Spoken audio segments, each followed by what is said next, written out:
pasal nomor 142, berjiwa yang baik. Bahwa ia mendengar Muadz bin Abdullah bin Hubayb Al-Juhani meriwayatkan dari ayahnya, dari pamannya radhiyallahu anhu majma'in, bahwa Rasulullah SAW pernah keluar menemui para sahabat, dan pada diri beliau, maksudnya diri Nabi SAW, waktu pas Nabi lagi keluar kepada mereka, maka terdapat bekas air mandi, yang pada saat itu beliau dalam keadaan ceria sekali. Maka kami menyangka beliau telah berkumpul dengan istrinya, ya, karena sudah berhubungan biologis segala macam, maka kelihatannya ceria karena itu. Kami lalu berkata, wahai Rasulullah, kami melihatmu dalam keadaan ceria. Ya. Maka beliau pun menjawab sallallahu alaihi wasallam, benar, alhamdulillah. Lalu kekayaan disebutkan. Beliau bersabda, tidak masalah kekayaan bagi orang yang bertakwa, dan kesehatan bagi yang bertakwa lebih baik daripada harta, serta jiwa yang ceria adalah bagian daripada nikmat. Kandungan hadis yang pertama adalah kekayaan tanpa dibarengi ketakwaan merupakan penyebab kebinasaan dan kerusakan, karena ketakwaan merupakan wasilah untuk menghilangkan keserakaan dan keputusasaan serta akan menuntun kepada kebaikan. Jadi masuk dalam poin ini saya berikan contoh, kan kadang-kadang kita berlibur sama keluarga ya. Misalnya kita keluar kemana, ya, keluar kota atau apa saja. Tentu musafir boleh jamak qasar sholat.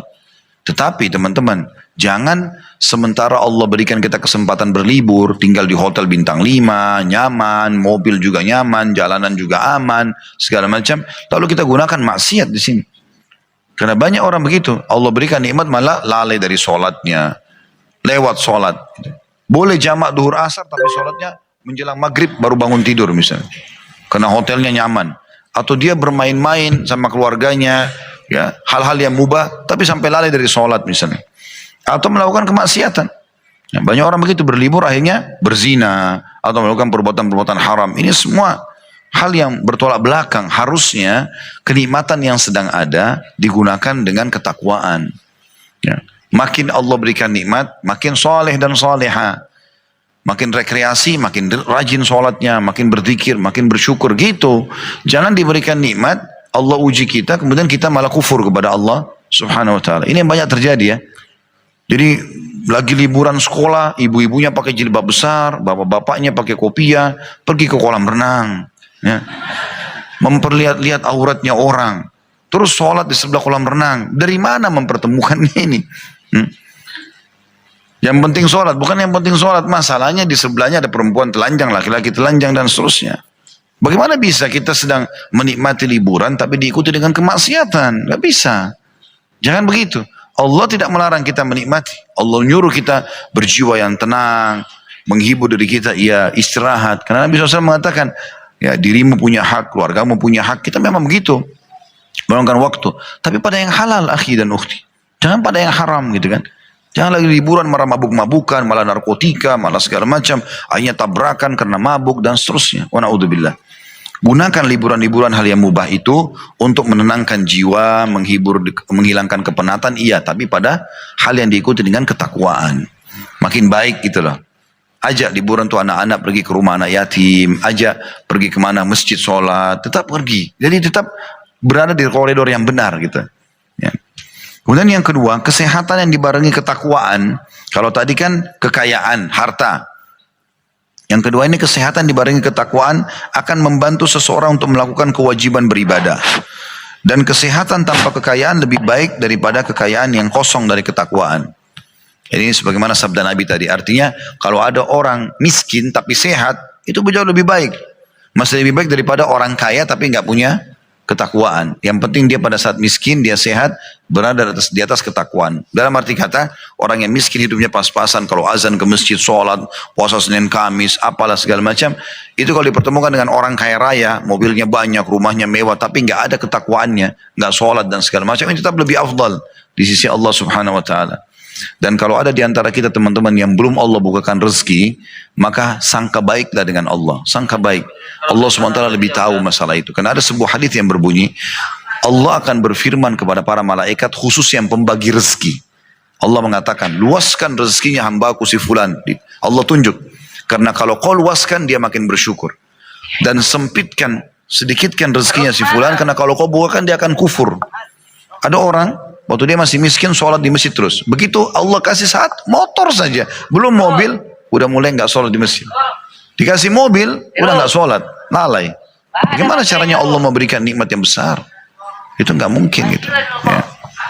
Kemudian yang ketiga, jiwa yang baik adalah berhias dengan ilmu agama dan akhlak yang baik, dan gembira atas taufik yang diberikan Allah untuk mentaatinya merupakan nikmat yang wajib disyukuri.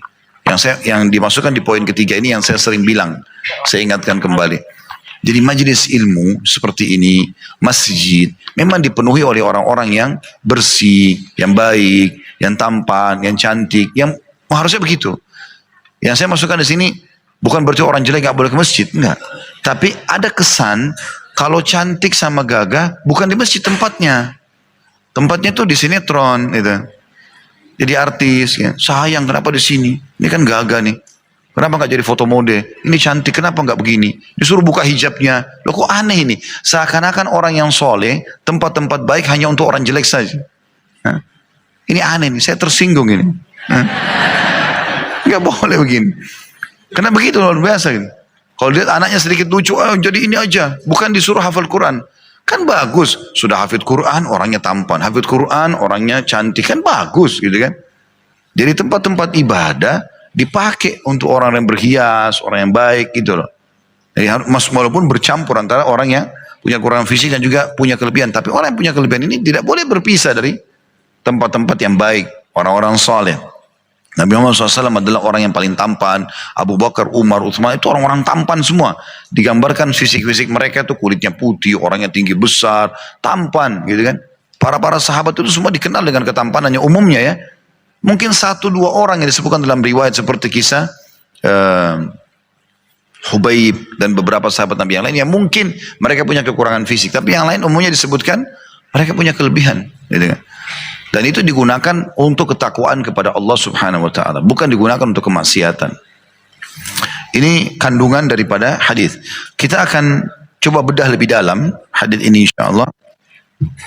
Kita ambil daripada riwayat potongan langsung hadisnya, annahu sami'a Muadz bin Abdullah bin Khubayb al-Juhani yuhadditsu an abi. Jadi di sini dia dengar ya, Abdullah bin Sulaiman bin Abi Salamah al-Aslami, yang ada tulisan dalam bahasa Indonesia itu dalam sanad hadisnya, itu mendengarkan dari Muadz bin Abdullah bin Khubayb al-Juhani.